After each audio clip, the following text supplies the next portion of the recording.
When the first Crysis came around, it was known more as a technical showcase, stunning players with its graphics and testing them to build PCs that could run the game at its best.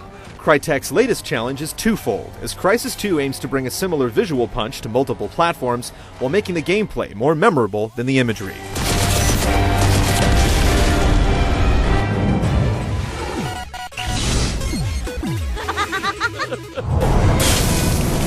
Get out, people! Back up! Abandon ship! Repeat, abandon ship!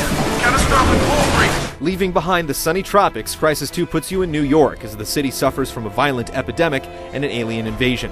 You play as a Marine named Alcatraz, rescued from a surprise attack by Prophet, who appears to be the last surviving nanosuit soldier. Prophet gives you his suit, which results in some instances of mistaken identity, and tasks you with tracking down a scientist named Gould. Get the hell off! Listen up, Marines. Time to go get this Dr. Gould. Get your asses forward. Get scuba gear on. As you progress, you'll learn more about the epidemic, the squid-like aliens known as the Ceph, and the suit itself. While there are references to the first game, you never get a full picture of what's happened in between the two installments.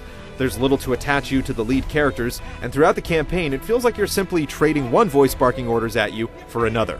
However, the impact of the game's cataclysmic premise hits home as you witness the desperation of infected civilians. That's my wife in there, you bastard! You let me in! You let me in with her!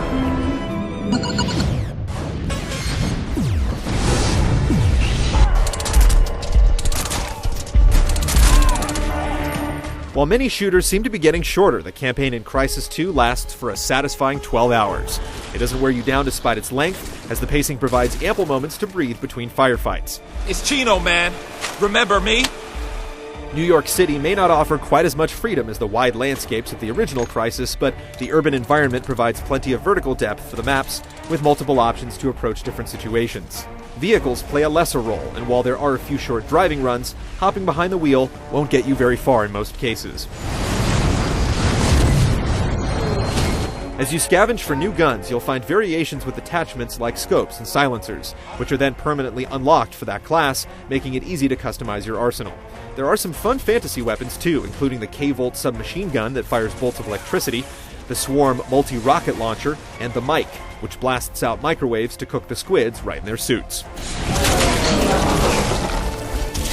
The nanosuit itself is upgradable, letting you access new abilities by collecting alien tissue samples. Some of these upgrades simply make your base powers more effective, while others grant you special capabilities, like letting you see bullet tracers or allowing you to track enemies on the move. Given the huge quantities of resources needed to unlock all the powers, though, you'll want to hunt down as many Ceph as you can. Multiplayer progression doesn't venture far from the norm. You'll rank up, spend XP on equipment, complete challenges, and reboot to roll your progression over for bragging rights, Call of Duty style. Crysis 2 has its own take on kill streaks with map-specific bonuses that let you do things like jam enemy nanosuits or call in orbital strikes. You can create your own loadouts, including weapon choices and suit abilities, many of which are unique to multiplayer, letting you reload faster, carry more ammo, and so on.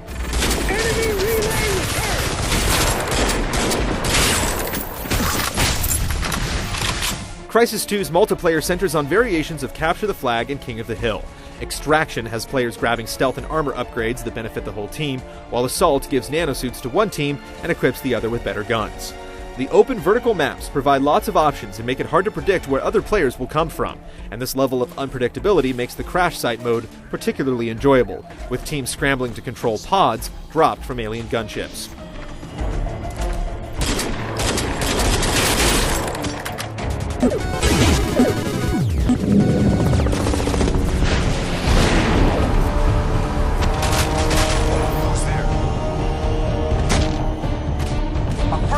The nanosuit has been streamlined for Crysis 2, making many of its abilities feel more natural. Speed kicks in automatically when you sprint, and similarly, power activates when you hold the jump or melee buttons. Meanwhile, armor and stealth abilities are right at your fingertips. Suit's a major biohazard. Robert runs around town in that thing, he is just red in the mud. Crysis 2 provides a much more physical sense of interaction, with moves reminiscent of Mirror's Edge. There's a slick ledge grab to climb buildings, and you can slide under obstacles or into enemies. You can throw objects at opponents, grab and choke an enemy, or kick a car to crush someone taking cover on the other side. It's fun to experiment, and if you can master the timing, an unlockable air stomp even lets you crash down on enemies from above. Stealth plays a big role in the game as well, and the energy your cloaking ability uses is relative to the amount of strain you put on it. The faster you move, the faster you'll consume energy, and firing while cloaked can empty your power and expose you completely, making it essential to quickly cloak and decloak if you want to snipe undetected. You can also sneak up on enemies and execute stealth kills while cloaked, just be sure no one's watching.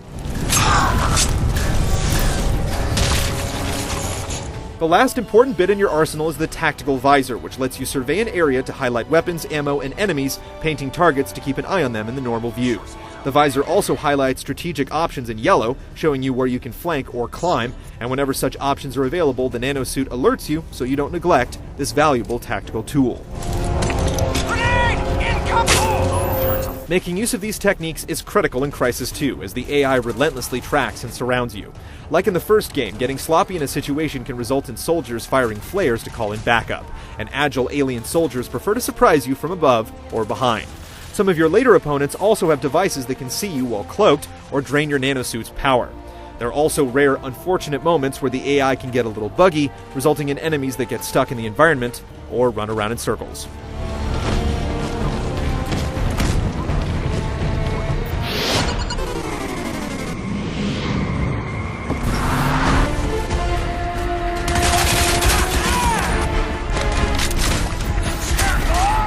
Crysis 2 is one of those games that you have to stop and stare at every now and then. Water, smoke, and flames all look fantastic.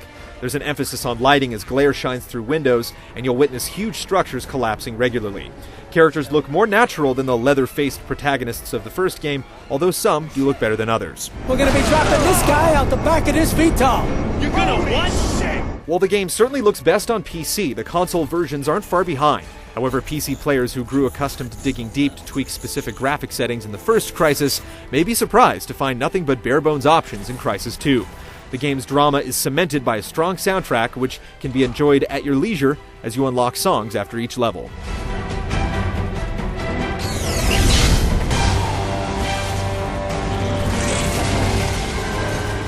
Crysis 2 takes the ideas and technical prowess of the first game and focuses them into a multifaceted experience that encourages you to go to town with its tactics and physicality. The nanosuit is what defines the Crysis 2 experience, and once you get familiar with its features, it feels as natural as a second skin.